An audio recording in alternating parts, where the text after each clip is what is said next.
It's been long rumored that Tears of the Kingdom is the last swan song for the Nintendo Switch. This is the last game that's big for Nintendo to release this year, and it's arguably going to be the last big game released on the console, is what a lot of people are saying. And with their newest announcement of everybody want to Switch, that gets me really nervous. And I think a lot of people are being a little hyperbolic on it though. I think some people are saying like this is the end of the Switch because they're diving deep into the gutters of whatever they have in development, which I guess from the outside makes sense. But if you really look at what they have to release this year, they have tons of DLC content. They have tons of third party support from people like Level 5, things that people don't really understand that maybe Nintendo just needs to take a break. They just released their largest game pretty much ever with Tears of the Kingdom. Don't they deserve a break? It's only been a month, and yet everyone's upset that the next game that they released was Everybody Want to Switch. Come on, even they're not making a fanfare about this. They released it via Twitter, and they don't even have a trailer. They barely have any cutscenes. So I feel like people need to chill out a little bit. I don't think it's as end of the world doomsday as people are making it out to seem. If it was like Xbox or PlayStation, they don't make it out as big a deal, I think. I feel like because Nintendo fans are used to a certain cadence of like a new great game every month, I think you got to understand that they need time to cook just like every other development team. They need time to let their developers work and make things to that Nintendo polish that we're used to, especially at the end of the Nintendo Switch lifespan, where I feel like they don't have as much room for making games that run kind of patchy or run games that don't look as great, especially after we've seen things like Splatoon 3, Xenoblade Chronicles 3, Tears of the Kingdom that look better than most games on the Switch. And I feel like since they've kind of hit this fidelity, it's kind of harder to go back to something like Breath of the Wild that was very blurry. They just released Tears of the Kingdom. I don't think they have to really worry about sales of their software for a while. And I feel like Nintendo is kind of using this Tears of the Kingdom to buffer out a lap in their gaming right now. I feel like they're going to rely a lot on third party. They're going to rely a lot on like ports and remakes for like things like the Metal Gear Solid remake, things like Konami Suikoden, things like AEW Fight Forever, which is a new game coming out to the Nintendo Switch. They have King of Fighters 13 coming to the Nintendo Switch. I mean, I could go on and on. Level 5 is releasing tons of new IPs for the Nintendo Switch with like Deca Police. They're bringing back Professor Layton. They have like a soccer game and a mecha game. They have tons of things coming to the Nintendo Switch. And just because they're not Nintendo first party, it's fine, I think, because I mean, in this year alone, they released Fire Emblem Engage, Kirby's Return to Dreamland Deluxe, Metroid Prime Remastered. They released Splatoon DLC. They released Xenoblade Chronicles 3 DLC. Tears of the Kingdom. They've released more games and DLC than PlayStation and Xbox combined, I think, at this point. And they're gonna release Pikmin 4. They have room to kind of cook. And unfortunately, they've conditioned the Nintendo fan to want a big new game every month. And it's unfortunate because I think the kind of thought process now is that because we're getting a game like everyone want to Switch, everyone sees it as like Nintendo, scraping the bottom of the barrel.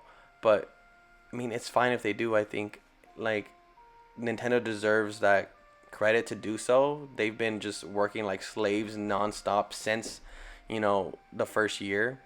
And even if we look at the first year, Breath of the Wild was the launch game. And we didn't get another really big, huge game that year until like Mario Odyssey. Everything else is kind of filled out between third party and indie developers, which it seems like that's what we're doing now again, which could be the start that maybe we're on the brink of seeing a whole bunch of Nintendo first party games about to flood the gates, maybe late this year or early next year. I mean, Nintendo still has franchises they haven't used on the Nintendo Switch properly yet. Things like Donkey Kong, things like Star Fox, Kid Icarus is a game that a lot of fan favorite people really want. They have things like Mario Kart 8 DLC that's going to run until the end of this year.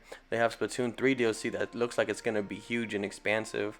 Pikmin 4 is going to be phenomenal. And they still have the opportunity to drop DLC for Tears of the Kingdom. There's still tons of ways Nintendo can make money this year without really releasing any games. So yeah, everyone 1-2 Switch doesn't look like it's gonna be a fantastic game. I don't think it's a game that even Nintendo thinks it's fantastic. We had the rumors saying that it didn't they didn't do well in testing, and even Nintendo was debating whether they wanted to release it or not, or how they were gonna release it. And I think doing it at a tweet shortly after Tears of the Kingdom is the smartest way to release this type of game. I feel like everyone is so focused on Tears of the Kingdom and they've garnered enough credit from their fan base that they don't really need to release a big game for a while. So I think this was a good choice for them to do so. And hey, who knows, man? I think people get surprised with some games that sell really well on Nintendo Switch. Things like Ring Fit Adventure, even Switch Sports sold amazing, and people definitely undercredit those games for the big monies that they make. I mean, everyone likes to give credit to like things like Metroid Dread, things like Xenoblade Chronicles. But if you look at the numbers, those games don't sell as well as even 1-2 Switch did. They don't sell as well as Switch Sports. So I think people gotta remember that Nintendo's a different company than PlayStation, Xbox. Their big games aren't the big games that we would like normally associate them with. Mario Kart 8 Deluxe is a game that sells consistently at the top of the charts. And it's a Wii U game that released a decade ago.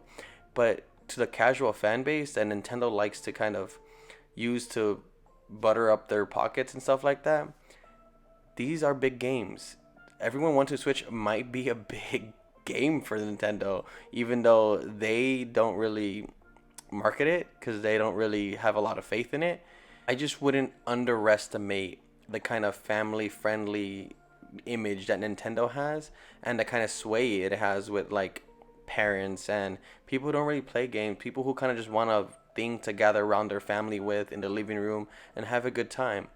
I remember that's the reason what brought us to the Wii. That's even the reason why my brother picked up a Wii U. And even though the Wii U didn't have a bunch of huge games, I had a blast playing the Wii U with my brothers. And the reason why I came to the Switch to begin with was because I didn't have time to play my PlayStation 4 at the time. So I went to the Switch to kind of get a game that me and my family could play together. And this is the type of audience that Nintendo does so well at capturing, and why I wouldn't underestimate everyone 1-2 Switch as far as being like a big seller, especially with the fact that they're selling that at a really low price. They're selling it without any marketing budget.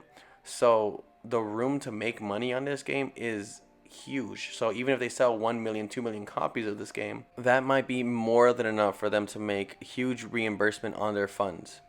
The thing that does concern me is if this game does sell really well, what does that mean for games like Metroid, games like Bayonetta 3 that could barely scratch a million? I feel like it is kind of annoying when some of these games sell that well in comparative to games that are freaking amazing like Metroid Dread, which is like probably my favorite game on the Switch. Things like Bayonetta 3 that are amazing. Even Bayonetta Origins I thought was a really great game and no one really picked it up. So I mean, again, I just think people underestimate what a big game for Nintendo Switch actually looks like. And I do think we're going to be seeing some more of these casual games this year. And that's fine because we have tons of great games that Nintendo's already released this year. Tons of great games that Nintendo released in the Switch's lifespan. And I think if they need more time to make something else, whether it be games for new hardware, whether it be some more big games for the Nintendo Switch, that's fine. Let them cook, because when they deliver something, it's gonna be amazing.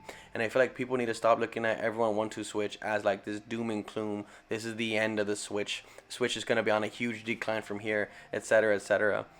Whatever, man.